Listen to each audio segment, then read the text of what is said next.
Yo, what it do, friends? It's me, Gio, one half of Eric B. and Gio Kim, the namesake of this podcast, Gio Knows Nothing, back with another episode to feed the streets. I'm here with my boy, Eric B. Say what's good. Hi, guys. How you doing, man? How's your day? I've had an interesting day. I'll leave it at that, but how you doing, man? Doing all right, man. You know, shit happens. Life comes at you fast, but you know, you just gotta roll with the punches sometimes. Oh, yeah. I've been all through that. Ready to talk about some baseball shit? Yeah, I'm ready for some baseball shit. Let's do it. Yeah, before we get into that, just a quick side note. Alex isn't here for this episode. He had some family stuff to take care of. Hopefully, he'll be here next episode.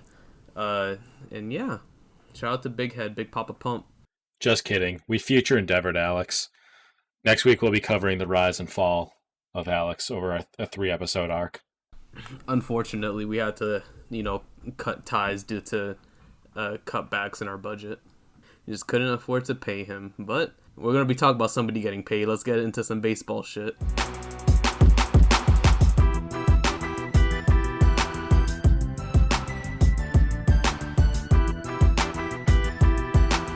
Alright, somebody got paid. It wasn't Alex. I didn't even think it was me or Eric, but it was Fernando Tatis Jr. of the San Diego Padres.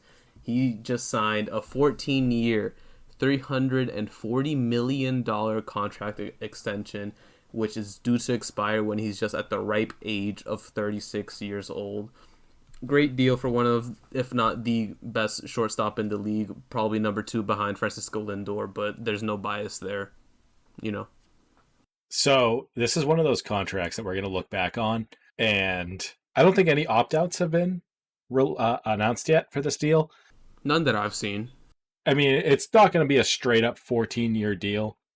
There's definitely going to be some opt-outs hidden in there somewhere for him, but wow. 14 years, and they have this kid locked up. That is insane.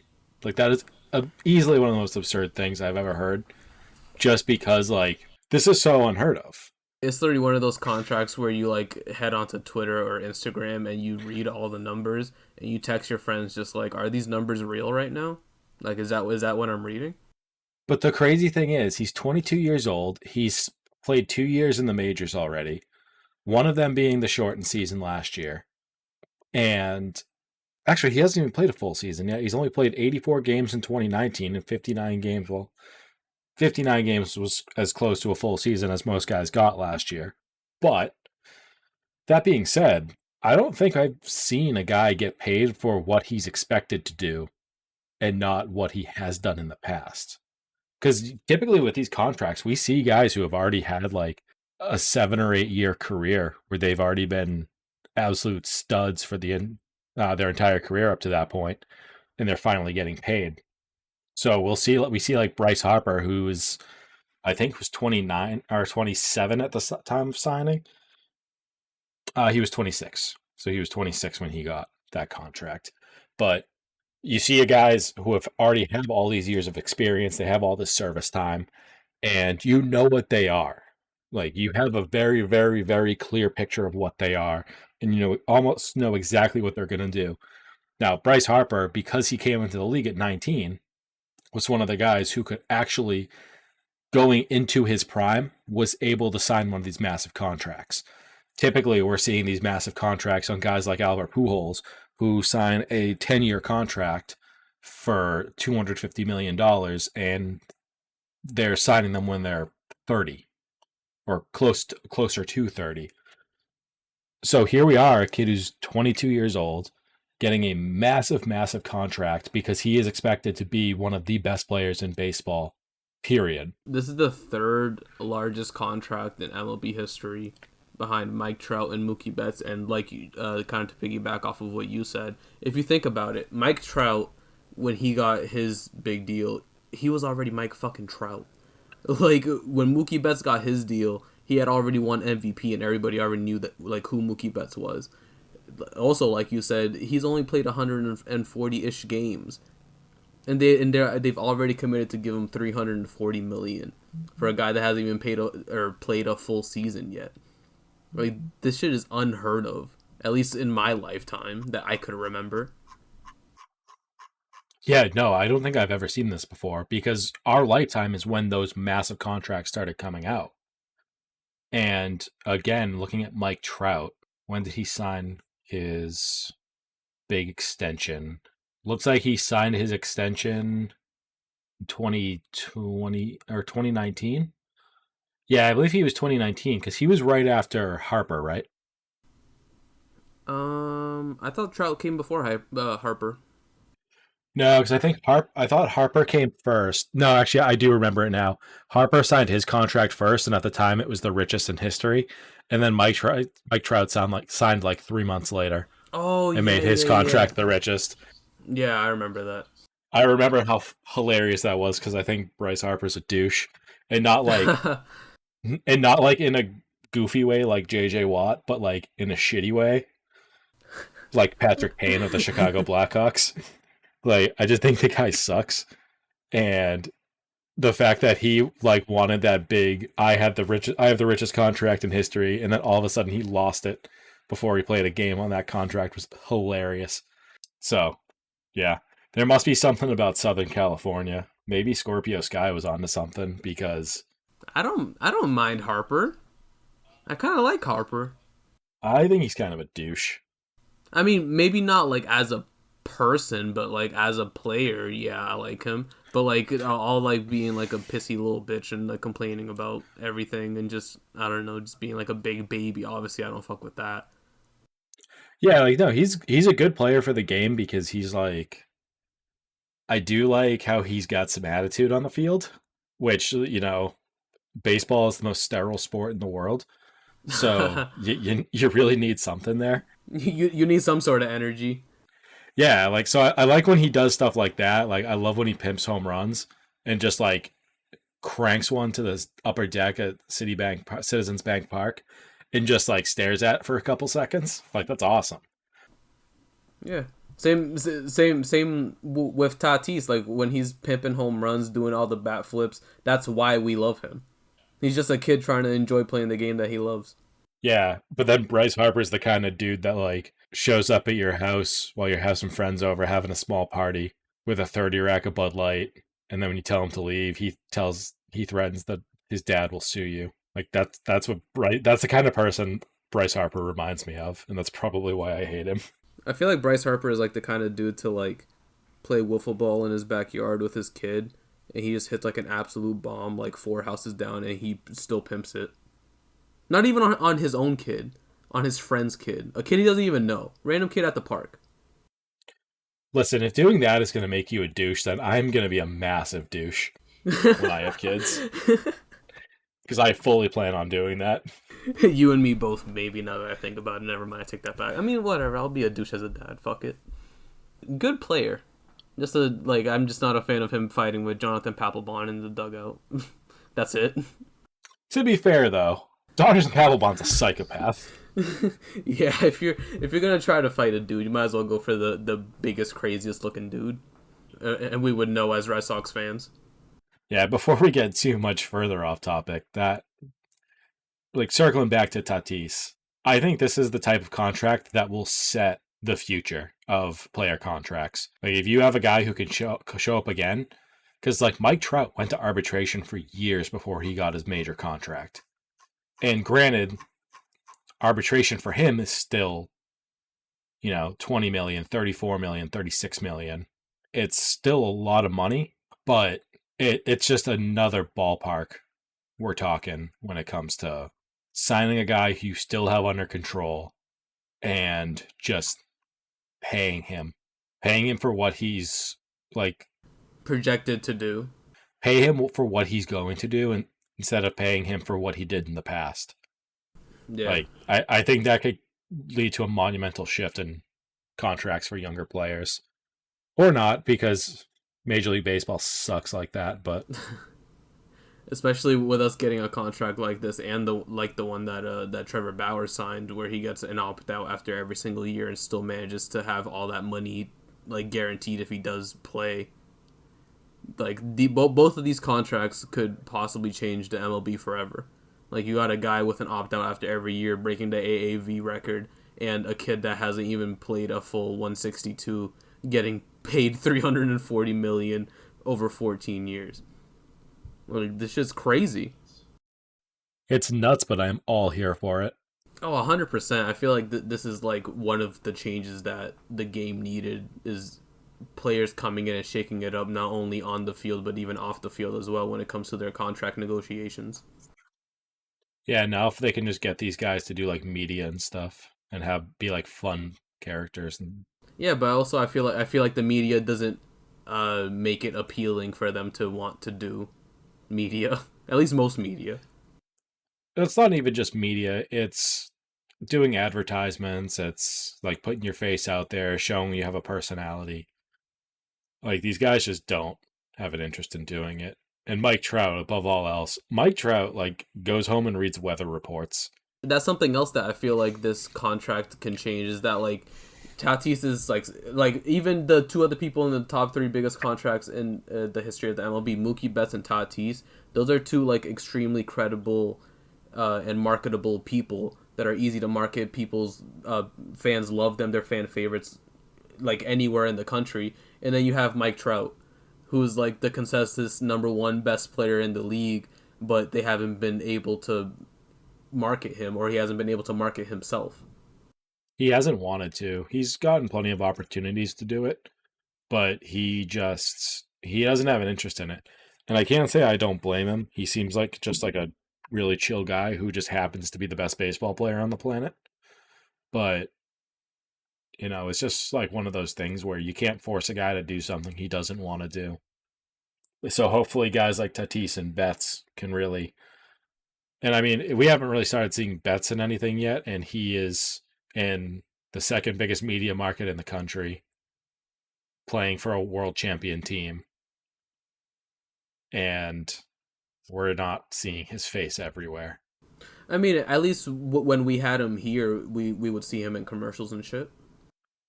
Yeah, small local things. Yeah, true. Yeah. Do you think Mike Trout's marketability has to do obviously with him not being interested in it, but also him not being part of a team that has been consistently good or ever really good? A little of A, a little of B. Like the Angels have been so bad that you don't put them on Sunday Night Baseball because no one wants to tune into Sunday Night Baseball to watch a like an 8-1 game, but people show up to the ballpark for them. Yeah, it's kind of like the like people just want to see a train wreck. Like when it comes to the Angels, it's like yeah, like you know that they're not a good team, but you still watch Mike Trout. Yeah, no one really wants to see that in baseball. Yeah, in baseball, I don't really think there's anything worse than a totally one-sided game because then it's not even fun. Because there's no time limit, so it just drags on. Yeah, because it's like even if they're just hitting home run after home run after home run, it's like, could we just call the game here? Yeah, like at least like when the Bucks were getting the ball in the Super Bowl and just repeatedly just scoring on Kansas City, at least you knew when the game was going to end. Yeah. Does he have opt outs? Because I feel like sooner or later he's gonna just go to a team where he knows that he'll win. I don't know. I don't know the structure of his contract. But I would be both surprised and not surprised if he did. Like, I wouldn't be surprised if he did because that's obviously something you want to build into those contracts. But I wouldn't be surprised if he was the kind of person that wouldn't say, like, all right, we want to build out opt outs here, here, and here, and have him just be like, no, it's okay. I like living in LA. Yeah, but like at a certain point, kind of like how I said last week, like if you're in a sport and like your goal isn't to win the championship, the biggest championship in your sport, then what are you doing it for?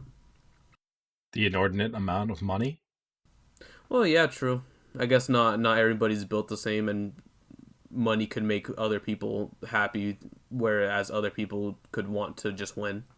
If we got to a point, like, let's use this podcast, for example, and maybe the 15 people that actually listen to it right now could provide some feedback. But I mean, this is something that we're doing as a hobby for right now. But if you ever had the chance to make like $1 million a year doing this and you had to record 3 times a week instead, would you try to figure out how to do it? Like guaranteed $1 million? Yeah, someone say like some podcast host company, hosting service, I don't know, comes to us and says, "Hey, we really like you guys' podcast. You guys have a lot of listeners. We think you guys can be really big on the right. It's the word I'm looking for. With the right marketing and getting you guys out there, we think you could be really big. We want to sign you for $1 million, and you each get $1 million a year, and you just have to record 3 times a week. You need to get 3 2-hour recordings in every week." I mean, it would depend on the length of the contract, but if all of that is right and like the bag is right, then I don't see why not. Okay. And then now add into the fact that maybe they tell us you get told to focus on one thing instead of the other. Would you still be okay with that? No, because I want to talk about what I want to talk about. What if they said don't talk about wrestling, only talk about sports? Yeah, I'd be like, fuck off. I love wrestling. Yeah. Well, you have a lot more integrity for this podcast than I do. You're willing to sell out at the drop of a dime. Dude, if someone offered me $1 million to talk for 6 hours about sports a week, I would totally do it. If they said you can't talk about wrestling on this, I'd be like, deal. I mean, I could do it theoretically, but would I want to? No. I respect that. I just love wrestling too much. Yeah, I do too. Especially that AEW. They're quite good. Or are they WWE? Hey, we'll talk about it right now.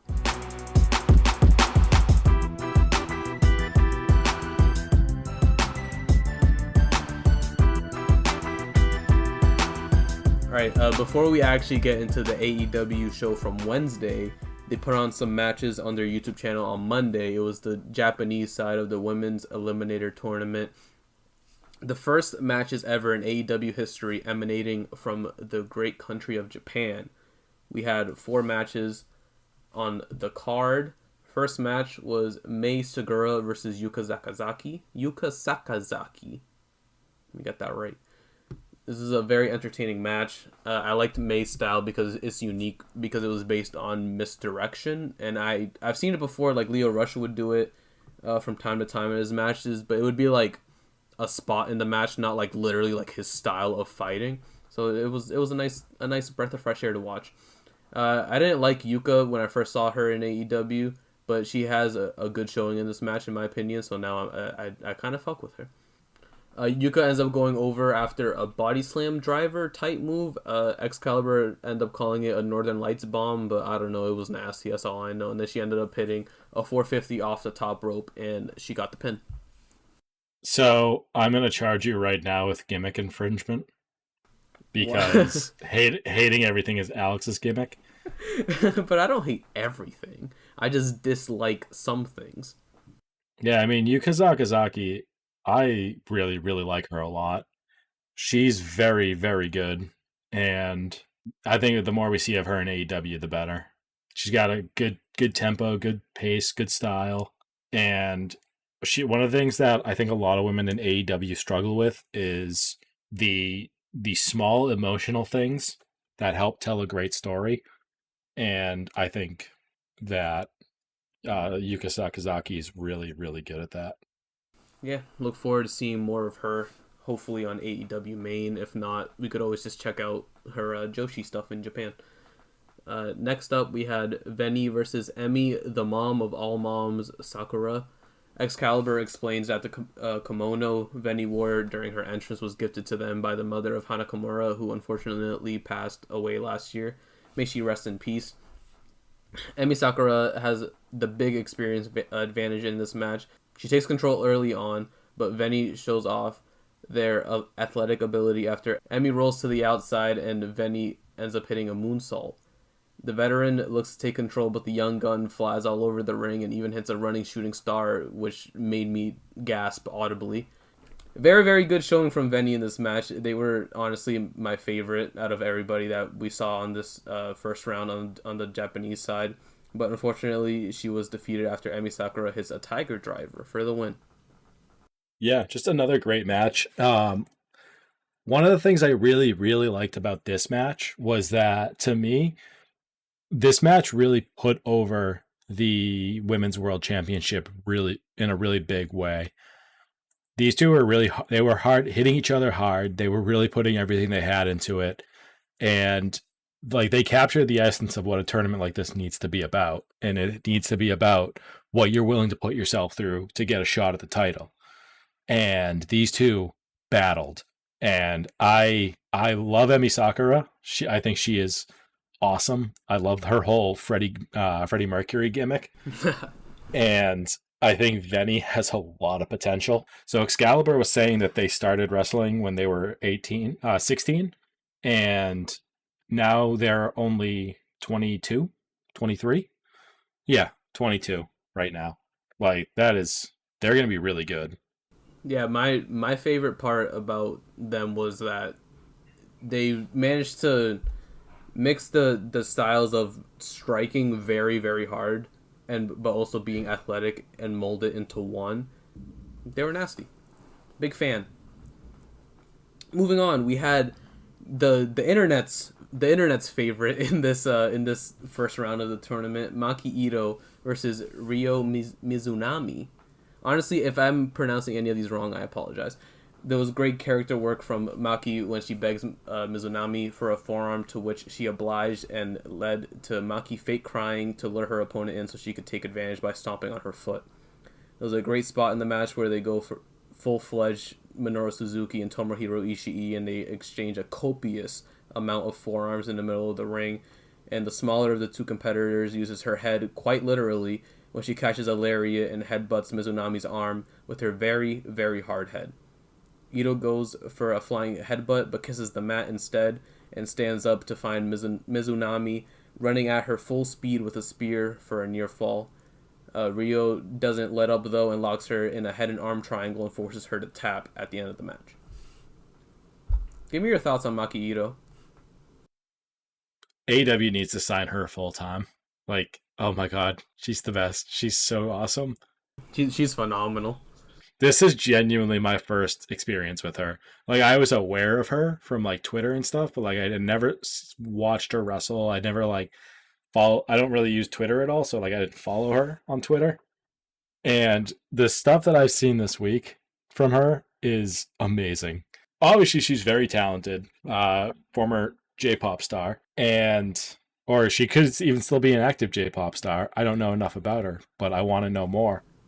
No, I think Excalibur said on commentary, or maybe it was in her interview with Sean Ross Sapp, where she said that she got kicked out of the band.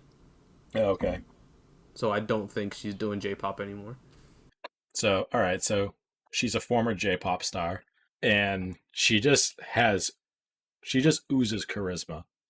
Like, she is the type of person that once we're able to start going back to wrestling shows, if she starts doing regular shows in AEW, the crowd is going to be singing along in gibberish with whatever she's singing in Japanese, because even though no one will understand what she's saying, as you know, the bulk of people don't speak Japanese, they will be sitting there enjoying the shit out of it because she's awesome.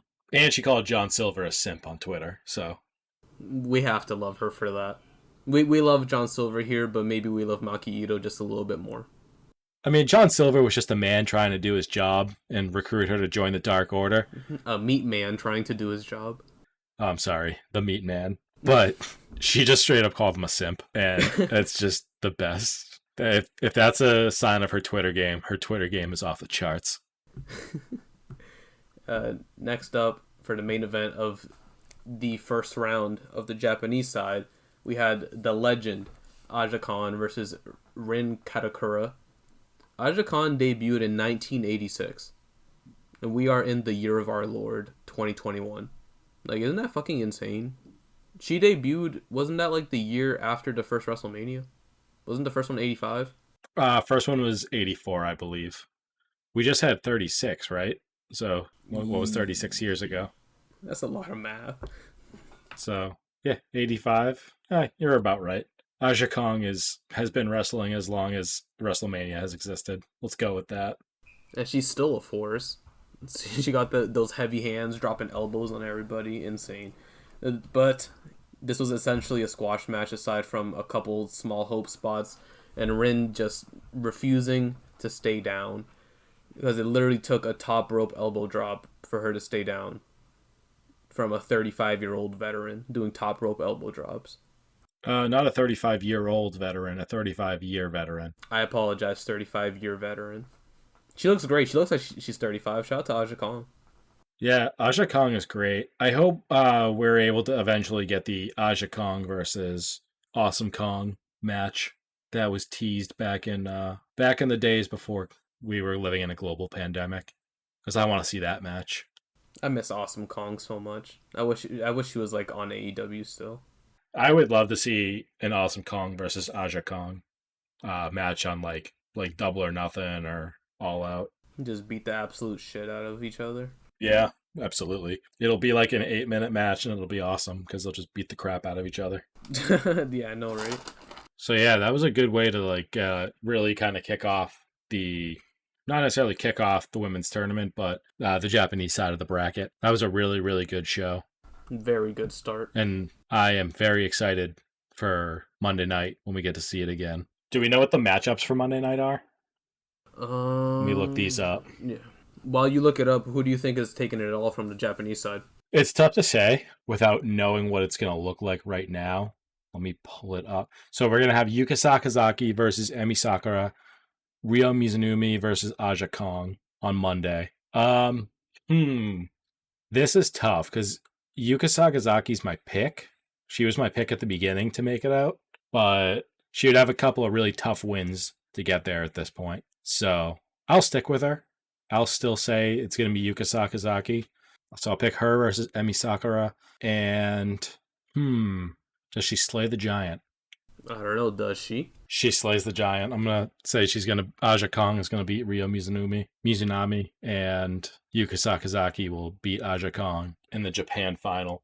And at Revolution, we will get Yuka Sakazaki in the Eliminator finals.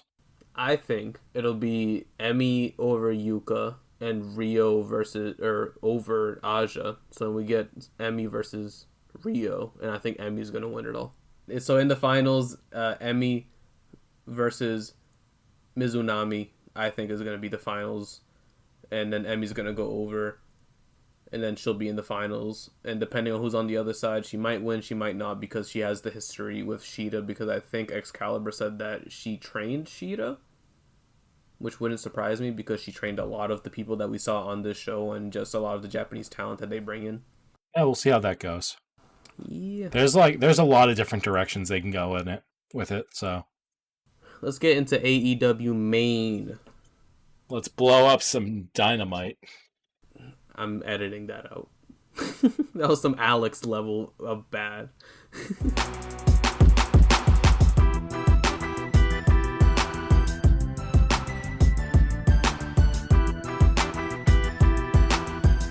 The show started off with Hangman and Matthew Hardy versus TH2.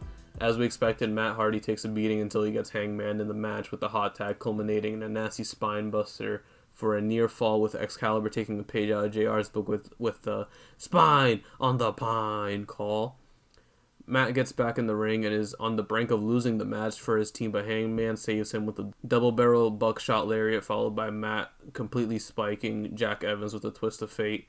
After the match, it's revealed that the contract Matt signed last week was for a match against Hangman at Revolution, which turns into a money match where the winner gets 100% of the loser's first quarter earnings of 2021. Adam is then attacked by Isaiah Cassidy, who was in the Jackson Duval costume, and TH2 attack him as well after Matt Hardy offers them $3,700, but the Dark Order come out to make the save.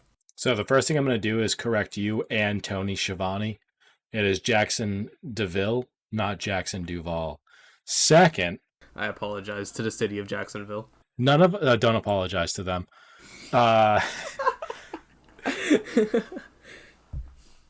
Second, you know what? Did we really expect anything less from Matt Hardy? He read the contract. Or do we really think he was just going to blindly sign something and not get it notarized? Or blindly sign something and then notarize it? Matt Hardy's a carny. He knows what carnies do. We should have saw this coming from him. Yeah, after we recorded last week, I was like, but he took the contract and put it in the envelope. He easily could have just reopened the envelope and then just read the contract. I really like where this is going. It makes Matt Hardy to not be a gullible idiot. Hangman just wants a fight because he knows he can beat Matt Hardy. But the best part about this was how do I want to put this? A topless Dark Order, and when I say the topless Dark Order, I mean everybody but Anna Jay and Colt Cabana. Anna wasn't out there for this segment, but Colt was topless. And Uno doesn't count because that suit is amazing. It's better than anybody's muscles in that group, including Tens. But like even -1, shirtless and shoeless, just ran out on the stage and started directing traffic to save Hangman. Yeah, that was dope. That whole segment was awesome. Shout out to Brody Lee Jr., man. Best leader of any faction in all of wrestling. Following that was an Inner Circle promo. Jericho says that he wanted MJF and Sammy to go at each other to make each other better, but MJF got it. Sammy unfortunately did not, and now Sammy is dead to him for turning his back not only on the Inner Circle, but turning his back on Christopher Jericho. So last week, I slammed this angle for all the times that they brought up the fact that they watched Dynamite and MJF's big gotcha on Sammy was going to be that he was going to trick him on an episode of Dynamite. I did actually really like that Jericho was like, hey, dumbass, we watched Dynamite. We watched Dynamite. I saw what you did. But then he turned it around on, well, I was doing that all on purpose to get you and Sammy to elevate each other. I mean, Jericho is just an idiot. Dude, I was watching live and I popped so hard because I remember you saying, don't they watch the show every week? And I'm like, yeah, apparently they do. Yeah, well, we got to answer that. So, I mean, it is what it is. I'm still not crazy about this whole angle, but, at least they acknowledge the fact that, at least Jericho acknowledged that they watch TV. They watch the show, rendering MJF's big plan as foolish. Yeah. And Sammy wasn't on the show because he was too busy turning down storylines from Impact. Let's not get into that because there's a lot to unpack in there. Yeah, I know. If what has been reported is all true, then Sammy going there was just a shit show. Yeah, there was new stuff that came out today. I haven't read up on any of it. Basically, Sammy Guevara went with the Hardcore Holly approach and was just like, all right, you guys put the title on me. All right, and then what? And then I kick everyone's ass. And then what? And then I continue to kick everyone's ass. Basically, apparently Sammy wanted the X Division title, and his whole plan was Sammy wins the X Division title, beats everyone, goes back to Dynamite, and vacates the title, and then there's a tournament for it. And this, kids, is why you don't let the wrestlers book the shows. I was about to ask if that was his idea or if that was Impact's idea, because whoever thought of that's just not a good idea in general. It was Sammy's idea. Impact's idea was... We don't know what Impact's idea was, but it was reported that whatever the idea was, he was right to turn it down. Yeah, that's what I heard. But his idea wasn't much better. Yeah, apparently it was an angle that Don Callis and Chris Jericho came up with. And apparently there were people in Impact saying that Sammy was right to turn it down because it was a terrible angle. So who knows? Something that wasn't terrible at all was this next match. Serena Deeb versus Riho in a very, very good... I'm honestly willing to go out on a limb and say like top 2 best matches or women's matches in Dynamite history. Would you agree? That's a pretty lofty way to go on that. It was an excellent match, but top 2 Dynamite women's match of all time. Yeah, like on Dynamite, not like in the history of AEW. Right. No, I understand what you're saying, but like if that's number 2, what's number 1? The Nyla Riho match was pretty good.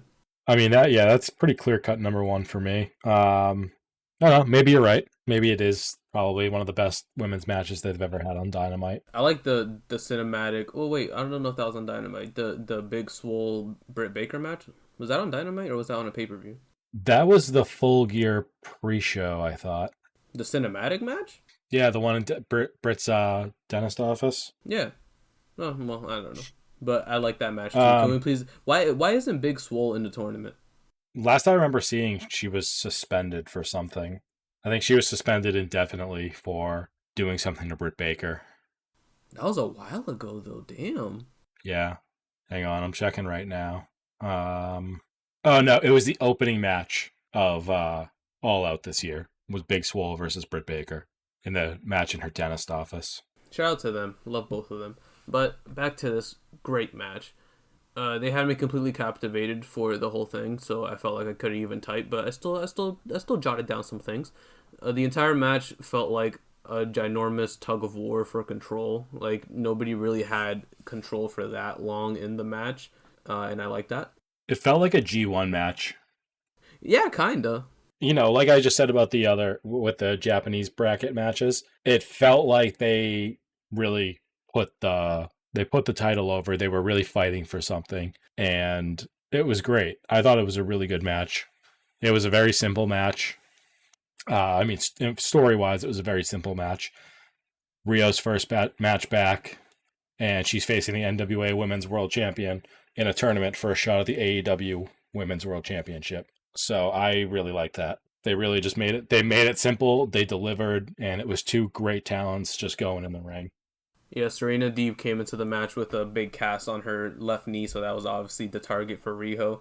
But a little after Riho starts attacking Deeb's left knee, the tables turn and Deeb is on Riho's left knee, so that's essentially the story of the match. Just a lot of dragon screw leg whips, a lot of dropping elbows on the knee. I loved it. The constant back and forth continues up until the finish, where they exchange pinning predicaments until Riho catches Deeb with one for the win. Honestly, kind of out of nowhere and kind of unexpected for me, at least, because I kind of had Deeb taking it going into it just because she's the NWA Women's Champ. But Riho moves on to the next round and she'll face Thunder Rosa, and I cannot wait. Yeah, Rio versus Thunder Rosa is going to tear the house down. Like when I talk about top two matches in Dynamite history, like that one might be number one if it goes like according to plan. Like just judging off of talent alone. This is one of those matches where all they need to do is just have some chemistry with one another, and it'll be awesome.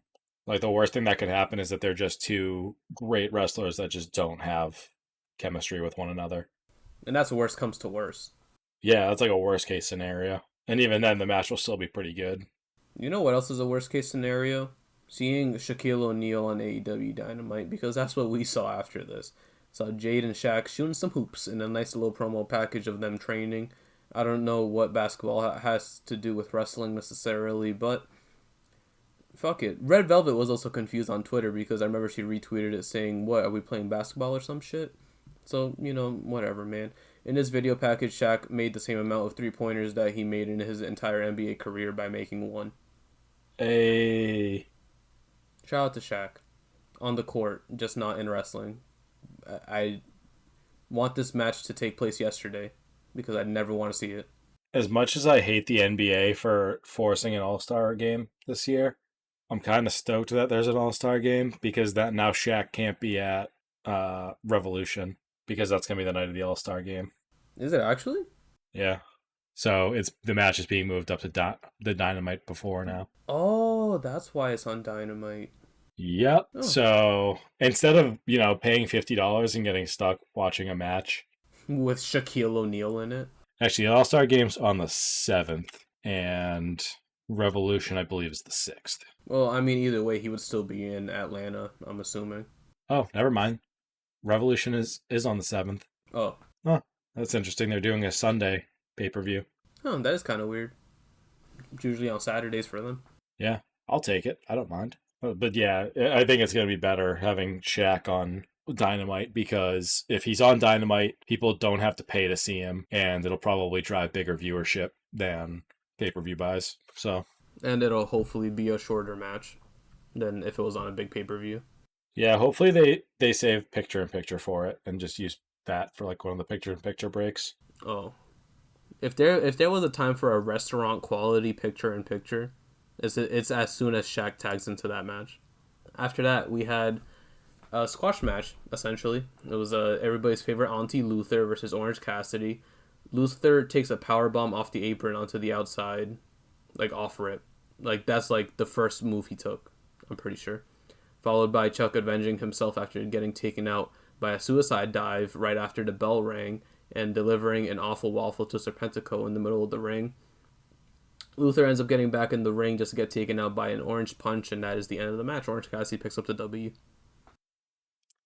That was a longer match than you made it seem, but yeah, that's about all the amount of talking you have to do for this match. Orange Cassidy went over big on Luther, and Chuck hit the awful waffle. It was a good day for the best friends in Orange Cassidy. I love Chuck. Same. I'm glad he's not being called Charles anymore by that large Bulgarian man. What a beautiful man, though. He is gorgeous. I just want to have traps like him. I mean, don't we all? One day. After that, segment of the night completely caught me off guard. The Team Taz promo. I wonder what's going to happen in this one. In a shocking turn of events, Sting actually comes out to interrupt Taz. Did you see this coming? Well, as soon as the segment started, yeah. But before the segment started. I mean, we knew that Sting was going to call out Team Taz. But instead, Taz pulled a fast one and he called Sting out. He was on his shit. I mean, Taz is a consummate professional. Again, not crazy about the storyline. It doesn't do anything for me. So let's just keep pushing along on it. You and me both. After Sting gets in the ring, Taz starts talking shit about how Sting needs the bat to beat anybody up, and I don't know why that's a point of contention, because he's an old man. Of course he needs some sort of weapon, and that was proven after he threw the bat down, and Sting ends up taking his first bump in 6 years, after he takes a power bomb from Cage, and I literally stood up out of my seat and started cringing. I didn't stand up, but I also cringed. I was very uncomfortable when I saw his back hit the mat that hard. Just because, like, why? Like I don't necessarily mind him taking the bump. It's just that, like, if they were going to do this, they should have done this, like, a month ago. And I feel like it would have had a way bigger impact than it does now. They were just trying to get it to the pay-per-view. That's all it was. They started this angle too soon. Yeah, because like you said last week, he's already been in AEW for 2 months. Like, yeah, holy shit. Yeah, this has just been way too long. And this is one of the downsides of having pay-per-views only once every few months. I think it's every 3 months. Yeah. And I mean, I get it. You don't want to oversaturate your stuff, but if you want something for a pay-per-view, you got to time it better, because this, much like the Inner Circle angle, has been going on for too long, and the payoff should have come several weeks ago. I agree, man. And it would have been perfect if there was like a January pay-per-view. This would have been like a perfect payoff there. 100%. In terms of timing.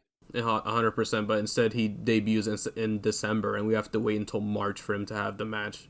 Yeah. And the other thing, too, is like when you have to put out a statement saying that the 62-year-old that works for you with back problems is okay after taking a power bomb, the fact that you even need to make that statement says a lot about whether or not the guy should actually even be in the ring. Yeah, it kind of just proves that he shouldn't have taken a power bomb.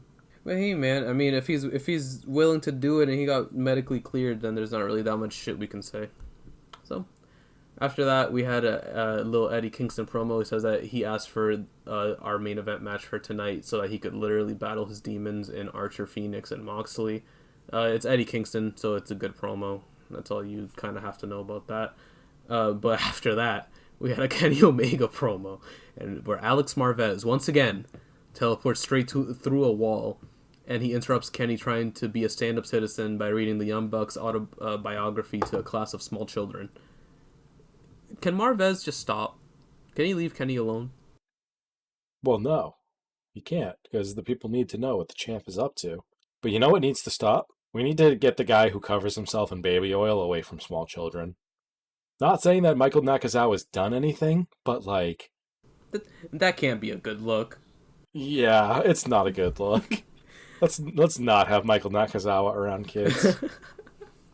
Shout out to Michael Nakazawa. Just kind of lay off on the baby oil a little bit and leave the kids alone. Nak and Kenny can tag as much as they want, and they can hit that hentai slide on as many opponents as they want. But let's just stay. Let's keep it adults only. What's a better name for a tag team finisher or a tag team move? The hentai slide or the golden shower? Ooh, the golden shower is legendary. So I'm gonna go with that. But the hentai slide is really good too. The golden shower is like rooted in lore. Well, the golden shower won many matches. The hentai slide's a transitional move. True. Yeah, but just the name. Oh yeah, but you can't consider it just the name because the name plays into what the move is and how important the move is. The Kenny segment ends with the kids not wanting Kenny to leave, and Don volunteers Nakazawa to play with the kids, but they complete their heel turn, and they boo Nakazawa and tell him that he sucks. They're not entirely wrong. Following that, we had the Young Bizzles versus my boys, the beautiful Puerto Rican Santana and Ortiz. This Young Bucks attire was fucking nasty. I don't know if they've ever worn that before, and I just didn't realize, but their attire was gross. I honestly don't remember it. It's okay. Early on in the match, the entire inner circle gets thrown out from ringside right before commercial break because MJF's dumbass was going to try to get involved and punch somebody. It was one of the Young Bucks while they were hung up in the corner, and Rick Knox sees them and throws all of them out. After the commercial, Nick gets the hot tag off on Matt for a change, and he takes over for a little spell. The Bucks set up for more bang for your buck, but is countered by an avalanche Falcon Arrow, and Santana thought he had done the deal, but unfortunately it's only a near fall. Santana and Ortiz hit their roll through double cutter move, followed by the street sweeper, which was a very nasty near fall because Matt legitimately had to tackle Rick Knox for him to stop counting, essentially. Barely got in. They think they have the upper hand after they, as in Santana and Ortiz, think that they have the upper hand after they powerbomb Nick into the crowd. Ortiz gets up on the apron and he starts shouting, "The best! The best! The best!" Gets in the ring and he ends up getting rolled up for the loss. So anticlimactic. I was just like, damn. But it was at least a good match, a good showing for them. Post-match beatdown ensues that we're kind of accustomed to with AEW. We get at least 3 of these a week, it feels like. The Inner Circle is back out and they attack the Inner Circle is back out and they attack the Young Bucks. We go backstage to Kenny and the Good Brothers watching on the big screen. Kenny wants to go out, but instead Don sends the Good Brothers out, and they do a little waddle. They waltz their way to the ring very slowly to save the Young Bucks. And yeah, also another good touch I liked about this was how Santana and Ortiz didn't get involved in the beatdown, because Ortiz was just sitting in the middle of the ring just distraught that they lost, and Santana had to go and hold his head and tell him everything's gonna be alright. Good character stuff. Nice and subtle. Very. I liked this match a lot until the finish. I hate the finish. Very underwhelming, right? Yeah, because, oh my god, they're 2 of your best teams, and they can just go, and you just, I don't know. I just don't think it was a good idea. It's even if they would have ate 3 super kicks each into a Meltzer driver on Ortiz, that would have been a sick ending, and then just have the same thing happen. Inner Circle comes out and attacks them immediately as the bell rings. No, just let them hit the BTE trigger for the win. I hate roll-up finishes like that in title matches, especially when it's not an if it's an underdog pulling something off and stealing a win. I like it because it fits the character, it fits everything. But Nick stealing a roll-up victory as the defending champion against Ortiz, it just, I don't know, it's like you said, it's anticlimactic. It just wasn't as fun. It wasn't quite what it could have been. I agree 100%. Great match, just a shitty finish. We had another tag team match on the card. Seidel Brothers versus FTR. The Seidel Brothers start kind of hot, but are quickly slowed down by the brute old school style of FTR. That is, until after the world famous commercial break we've all come to love, when the Seidels get a blind tag and take control after Matt comes in and Mike's hit a moonsault, After Matt comes in and Mike hits a moonsault to the outside. FTR wouldn't be down for long though because they knocked Matt off the top rope when he was going for the shooting star, and they ended up hitting Big Rig for the win. Following the pin, they try to cut off Mike's hair but are intercepted by the Jurassic Express all in the ring. Luchasaurus has a new mask, and him and Jungle Boy lay out FTR. That was a really good match. I honestly had never seen or heard of Mike Seidel before this. I didn't know Matt Seidel had a brother who looked just like him. But damn, they're really good together. I really liked him. He really, really worked really well in this match. The only time I ever heard of Mike Seidel was, I think he's one of the few people to take the infamous top rope flipping Styles clash, like successfully, I think. It was not successfully. He got very injured doing that. I didn't remember if that was him or if that was somebody else. I just didn't want to say that he's the one that got injured. No, he was the one that got injured. Oh, that's unfortunate. Shout out to Mike Seidel. I'm glad you're okay, man. And you're right. He did look pretty good in the match. Honestly, when they first announced it, I was like, wait, his brother wrestles still? Because I thought, I had the whole him getting injured thing. I thought that he like retired after that or something, and I hadn't, because after that I had never heard of him again. But yeah, great showing for both of them. I hope we officially add another brother tag team to the AEW tag team division. Yeah, that would be fun. And then we could get the Tournament of the Brothers. You get a brothered up tournament, brother. Bro, we can join. We're not brothers, brother. Yeah, but we're brothers, brother. After that, we had a Mox promo. He basically tells Kenny that he's not done with him and that he's going to beat Kenny for the title and get back his baby and all that good stuff. And this leaded into our main event, which was Mox, Lance Archer, and Phoenix versus Eddie Kingston, Butcher, and The Blade. And I know that we said it before on an earlier episode of the podcast, but Phoenix is, in my opinion, without a doubt, currently like top 3 wrestlers in the world. Just like strictly in ring. Oh, without a doubt. I'm so happy he finally gets a chance to showcase his skills on a grand stage. He came out cosplaying as his own brother because his brother got his eye fucked up by Kenny, so shout him. That's a nice little shout out from him to his brother. There was a good spot where Archer is going for the old school moonsault, but he ends up getting grabbed by Butcher, and Phoenix runs the rope and just straight kicks Butcher in the face. It was nasty. Like, Archer was still on the top rope, and he rope walked and kicked them. Insane. Archer and Phoenix are like also like 2 of like the most fun people to watch currently, in my opinion. Like, they're just so entertaining, and it just looks like they're having the fucking time of their life doing what they're doing. Yeah, I would agree with that. Yeah. Archer is in firm control until the heels start using their special tactics, but Phoenix comes in with his expected one of the best hot tags in wrestling, including a tope con hilo with his hands behind his back and a huge frog splash, like Art Bar like type height that he got on that shit. Things spill to the outside, and Archer chokeslams Phoenix onto Butcher and the Blade on the outside. And Phoenix did like a little tornillo out of the chokeslam. We're left with Eddie Kingston in the ring. And one thing I like about Eddie Kingston is that like whenever he's in these multi-man matches, he always seems to get the spot where he just like takes the fucking like a whole bunch of moves from 3 people in a row. And I like that about him because it just shows how unselfish he is. Yeah, he definitely works to get everyone else over, and he does a very, very good job of it. Just shows how good of a leader he is, trying to bring everybody up with him. Eddie showed some heart, kept fighting till the very end, but he ends up going down after a nasty paradigm shift from Mox onto him. Looked like he completely spiked him, but he didn't, but it looked nasty. Another segment of a post-match beatdown happens when the Good Brothers come out. They attack Mox. Kenny comes out.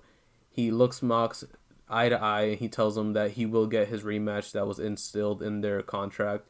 And the rematch will be an exploding barbed wire match.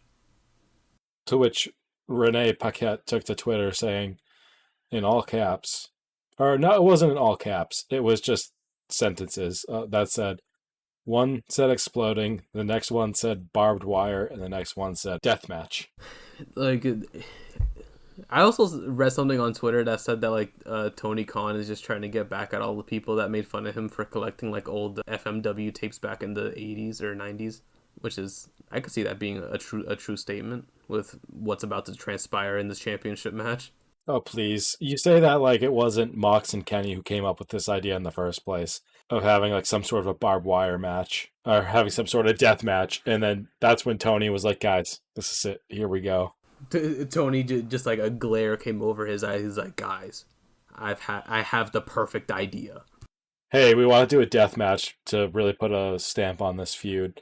Oh my god, guys, I know exactly which one. He just busted out like an old ass DVR, old like old standard definition television. Just popped in some FMW, like some fucking Hayabusa. I wonder if he saw Luther in one of those tapes. Probably. It's probably why he signed Luther. Well, yeah, exploding barbed wire death match. I can't wait to see what they do, but I also just don't want anybody to get hurt. But knowing AEW, they'll try their best to do it as safe as possible. The last time these two had a match one on one was that wasn't for the title, was that lights out match that the sporting commission in Maryland actually almost fined them for that match. And that wasn't even that like extreme. Like obviously they had like rough spots, but like exploding barbed wire. Yeah, this is gonna be absurd, dude. This is gonna be so crazy. It's like Mox like crawling through the glass, the big barbed wire spot they did towards the end. Kenny using like that big ass heavy chain, but like exploding barbed wire, bro. Yeah, this is gonna be something else.